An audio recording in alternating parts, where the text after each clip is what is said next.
প্রতিটি অ্যাগ্রো ফার্মে আপনাদের স্বাগত জানাচ্ছি। এখন বৈশাখ মাস চলছে, তীব্র তাপদাহ। যদি এই বছরের এই সময়টাতে যে পরিমাণ তীব্র তাপদাহ দেখা যাচ্ছে সেটা বাংলাদেশের অন্যান্য বছরের তুলনায় অত্যাধিক বেশি। যেমন কোনো কোনো জেলায় 40-এর উপরে, চুয়াডাঙ্গা বা রাজশাহী জেলায় 43-44 ডিগ্রি তাপমাত্রা পর্যন্ত আমরা লক্ষ্য করছি এই গরমে। তো এই সময় মাছ চাষিদের করণীয় বা মৎস্য চাষিদের করণীয় সম্পর্কে মৎস্য অধিদপ্তর একটি প্রজ্ঞাপন দিয়েছেন, যেটার মাধ্যমে আমরা যারা মৎস্য চাষি বা খামারিরা রয়েছে তারা উপকৃত হতে পারবো। তো সেই পরামর্শগুলোকে আমি আপনাদের সামনে একটু ভিডিও আকারে তুলে ধরার জন্যই আজকে উপস্থিত হয়েছি।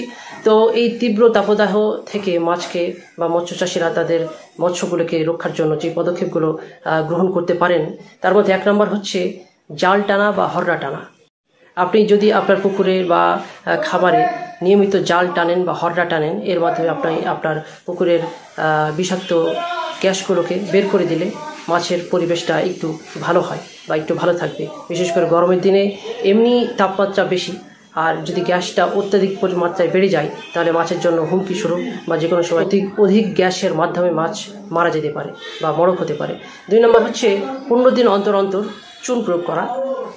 সকালবেলায় চুন প্রয়োগ করা প্রতি শতকে 100 থেকে 200 গ্রাম 15 দিন অন্তর অন্তর, যাতে অত্যাধিক তাপদাহের ফলে পানির গুণাগুণটা নষ্ট না হয়, পানিটা যাতে ভালো থাকে এবং কোনো রোগ বালাই বা জীবাণুর আবির্ভাব না ঘটে। 3 নম্বর হচ্ছে লবণ প্রয়োগ করা। প্রতি 15 দিন অন্তর অন্তর বিকেলবেলায় 100 থেকে 200 গ্রাম লবণ প্রয়োগ করবেন। আমরা জানি যে লবণ হচ্ছে একটি উত্তম জীবাণুনাশক।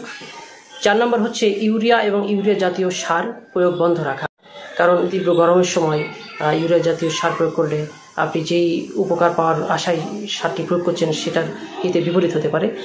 5 নম্বর দৈনিক খাদ্য প্রয়োগ অর্ধেকে নামিয়ে নিয়ে আসা বা আনুপাতিক হারে কমানো।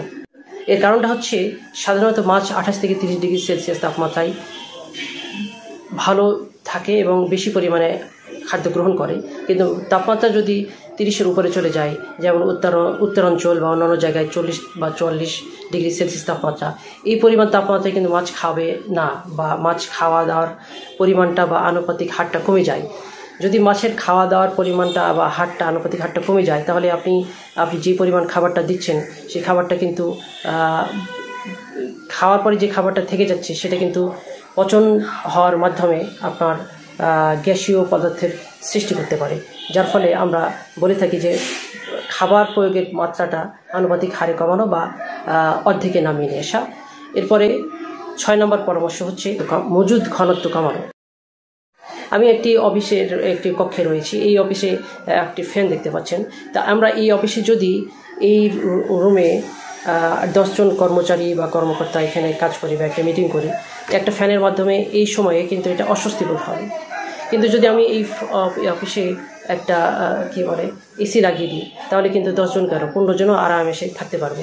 অর্থাৎ এটা বোঝাতে চাচ্ছি যে তীব্র গরমে বা তাপদাহে আপনি মাছের মজুদ ঘনত্ব যদি কমিয়ে দেন, যেমন 10 জনের জায়গায় আমি যদি এই অফিসে 4 জন বা 5 জন নিয়ে ফ্যানের নিচে বসি, মোটামুটি স্বাভাবিক মাত্রায় থাকতে পারবো, বা 2 জন বা 3 জন বসলে আরও স্বাভাবিক থাকতে পারবো। এই জন্য আমরা বলি যে তীব্র গরমে মজুদ ঘনত্ব কিছুটা কমিয়ে নিয়ে আসা। এরপরে 7 নম্বর হচ্ছে পচনশীল দ্রব্য অপসারণ। অনেক সময় পুকুরে নানা ধরনের আগাছা বা গাছের পাতা পড়ে থাকে এবং সেই পাতাগুলো পচে পচনশীল দ্রব্য বা গ্যাসীয় পদার্থের উপস্থিতি সৃষ্টি হতে পারে।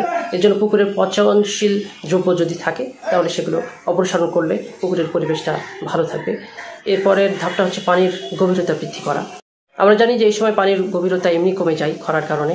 তো এই কারণে আমরা বলবো যে নিরাপদ এবং বিশুদ্ধ পানির উৎস থেকে ঠান্ডা যদি পানি হয় তাহলে আপনি ঝর্ণাকারে পুকুরে যদি প্রয়োগ করতে পারেন তাহলে 2টা উপকার হবে। 1 নম্বর শীতল পানি উষ্ণ পানির সাথে মিশে পানির তাপমাত্রাটা একটা সাম্যাবস্থায় নিয়ে আসার ক্ষেত্রে সহায়ক হবে। 2 নম্বর হচ্ছে নতুন করে অক্সিজেন সমৃদ্ধ বা সংমিশ্রণের একটা সুযোগ থাকে। আর পানির লেভেলটা যদি বাড়াতে পারেন তাহলে আপনার মাছের জন্য পানির যে পরিমাণ দরকার সেটার লেভেলটা যদি বৃদ্ধি পায় তাহলে তার বিচরণ করতে একটু সুবিধা হয়।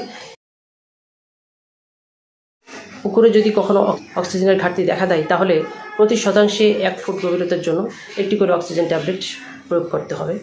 অর্থাৎ অক্সিজেন স্বল্পতার জন্য অক্সিজেন ট্যাবলেট প্রয়োগ করা।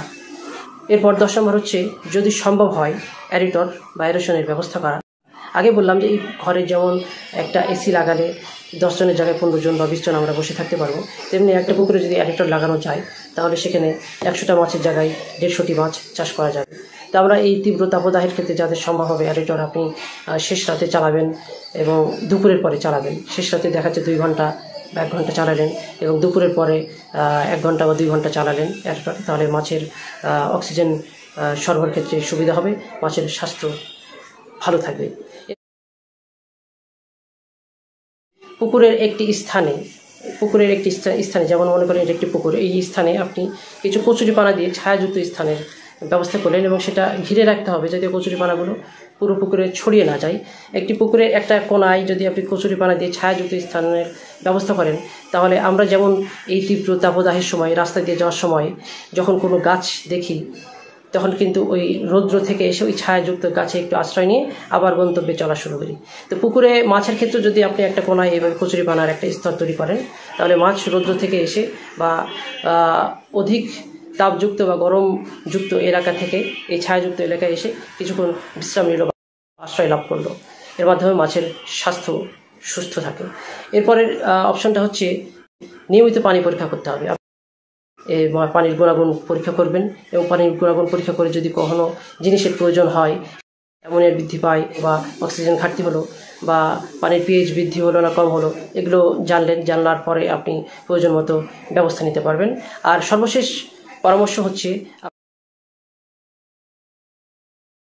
আপনি আপনার পুকুরের যে কোনো সমস্যায় নিকটস্থ মৎস্য অফিসে বা আপনার ইউনিয়নে যদি ফিয়াক সেন্টার থাকে, মৎস্য পরামর্শ কেন্দ্র যদি থাকে, বা যদি মৎস্য পরামর্শ কেন্দ্র না থাকে আপনি আপনার নিকটস্থ উপজেলায় বা জেলায় মৎস্য অফিসগুলোতে যোগাযোগ করবেন এবং মাছ চাষ সংক্রান্ত যাবতীয় পরামর্শ গ্রহণ করবেন। প্রতিটি অ্যাগ্রো ফার্মের সাথে থাকার জন্য আপনাদের ধন্যবাদ জানাচ্ছি এবং পরবর্তীতে আমাদের ভিডিওগুলোর মাধ্যমে মাছ চাষ সংক্রান্ত যাবতীয় খুঁটিনাটি বিষয়গুলো জানতে পারবেন।